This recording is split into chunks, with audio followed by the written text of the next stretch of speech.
¿Qué tal? Hoy vamos a meternos de lleno con una herramienta que es de verdad fundamental para cualquiera que se dedique a la comunicación, la hermenéutica. Y no es solo una palabra rimbombante de la filosofía, sino la clave para poder navegar e interpretar el mundo tan complejo en el que vivimos. Así que vamos a descubrir juntos cómo esta disciplina puede cambiar por completo nuestra forma de entender la realidad. A ver, pensemos en nuestro día a día. Estamos, literalmente, bombardeados de información. Vivimos en esta era de la posverdad, de la desinformación a tope, con contenidos que nos llegan filtrados por algoritmos que, sin que nos demos cuenta, nos van encerrando en burbujas. La pregunta es, ¿cómo le hacemos para encontrarle sentido a todo esto? Y no es una exageración. Muchos expertos describen el panorama actual justo así, como una crisis de sentido. O sea, tenemos datos por todos lados, nos sobran, pero la comprensión, el entendimiento profundo, es cada vez más escaso. Y es justo aquí donde nuestro tema de hoy se vuelve no solo importante, sino, yo diría, vital. Pero bueno, ante esta crisis, ¿qué hacemos? Pues resulta que hay una especie de llave maestra. Una disciplina que nos enseña a mirar más allá de la superficie de los mensajes, a rascarle. Hablemos de qué es exactamente la hermenéutica. En el fondo, en su núcleo, la hermenéutica es eso, el arte y la ciencia de la interpretación. Pero ojo, no se trata nada más de dar una opinión subjetiva y ya. Es un método, uno riguroso, para poder desentrañar el significado que está en lo profundo de los textos, de los discursos y, la verdad, de cualquier producto cultural.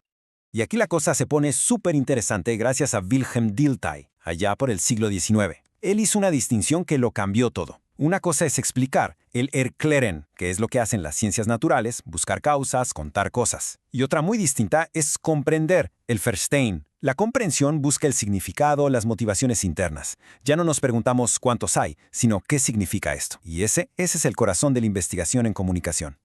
¿Y cómo funciona esto en la práctica? Bueno, con algo que suena muy técnico, pero es bastante intuitivo. El famoso círculo hermenéutico. No es un proceso lineal, es un ir y venir.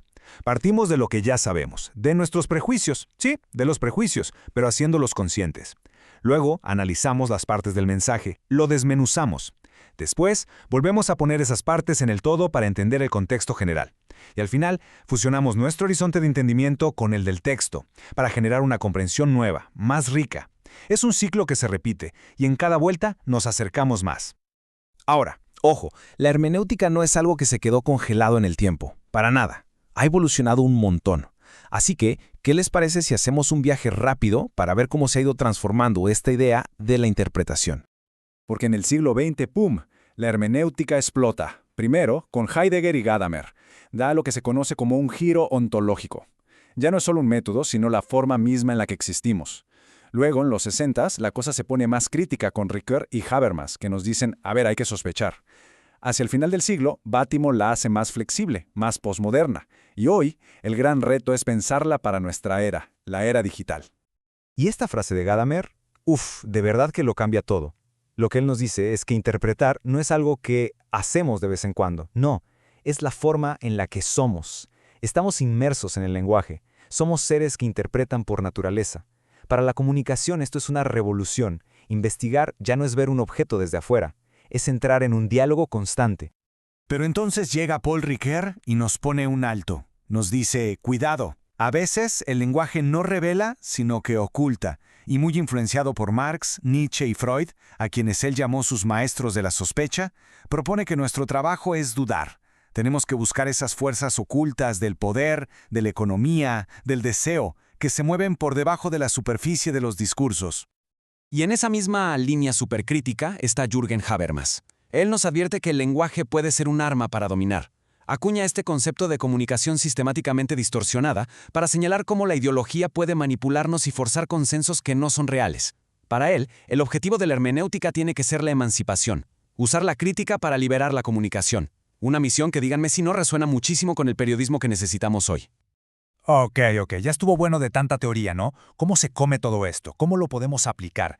Vamos a pasar de la filosofía a las metodologías concretas, a la caja de herramientas que se puede usar en una investigación o en un análisis periodístico. Por ejemplo, John B. Thompson nos da un método en 3 pasos que es una joya. Primero, el análisis sociohistórico. O sea, quién dijo esto, dónde, cuándo, con qué intereses, reconstruir todo el contexto. Segundo, el análisis formal o discursivo. Aquí nos metemos a la estructura misma del mensaje, su narrativa, sus palabras. Y finalmente, la interpretación, donde juntamos los dos análisis para revelar la ideología que está por debajo. Es un método súper potente para analizar los medios. Y aquí entra una aportación importantísima, y además de casa, de la UNAM, la del filósofo Mauricio Beuchot. Él identifica dos grandes peligros al interpretar. Por un lado, el univocismo, que es la idea de que solo hay una única interpretación correcta, y eso nos lleva derechito al fundamentalismo. Y por el otro lado, el equivoquismo, que es pensar que todo vale, que cualquier interpretación es igual de válida, y eso nos hunde en el caos, en la anarquía del sentido. Entonces, ¿qué propone Beuchot? Pues una salida súper inteligente, la hermenéutica analógica. Es una idea brillante que busca un punto medio. Nos dice que sí, un texto puede tener varias interpretaciones válidas, pero no cualquiera se vale. Hay límites, y esos límites los ponen el propio texto y su contexto. Esto nos permite tener diálogo y diversidad de opiniones, pero sin caer en el todo vale, y sin renunciar a la búsqueda de la verdad. Ahora sí vamos a aterrizar todo esto en el campo de batalla, en la cancha del periodismo. ¿Cómo se ve la hermenéutica en la práctica, en el día a día de la profesión? El teórico Lorenzo Gómez lo clava perfecto. Define el periodismo como un método de interpretación sucesiva. Porque piénsenlo, la realidad es un caos de sucesos. Y el periodista interpreta en cada paso que da. Primero, al seleccionar qué es noticia y qué no. Luego, al valorar y jerarquizar qué va en la portada. Después, al traducir hechos complejos a un lenguaje que se entienda. Y crucialmente, al ponerlo todo en contexto. Esa idea del periodista como un espejo neutral, pues, es un mito. Y claro, esto se ve en los distintos géneros periodísticos. Cada uno es un modo de interpretación. La crónica, por ejemplo, interpreta la atmósfera, la vivencia. El reportaje a profundidad construye una interpretación compleja de un problema usando muchas voces. Y ni se diga el periodismo de opinión. Pero incluso el fact-checking tan de moda es una forma de hermenéutica, una hermenéutica de la recuperación, que busca restaurar los hechos frente a tanta desinformación. Y ya para ir cerrando, regresemos al presente y miremos hacia adelante. ¿Cuáles son los nuevos retos que enfrenta la hermenéutica en este ecosistema digital en el que vivimos? El punto central, y que de verdad es para reflexionar, es este. Hoy, los grandes intérpretes de nuestra realidad ya no son solo personas, son los algoritmos. Ellos nos leen nuestro comportamiento, interpretan lo que queremos y nos presentan una versión del mundo a la medida. Se han convertido en los nuevos mediadores del sentido. Y esto, claro, nos trae unos desafíos gigantescos. Primero, la opacidad de esas cajas negras algorítmicas, que no sabemos bien cómo funcionan. Segundo, la datificación, esta tendencia a reducir la complejidad de la experiencia humana a simples datos. Y el reto más nuevo, la inteligencia artificial generativa. ¿Cómo se interpreta un texto que no tiene un autor humano detrás, con una intención clara?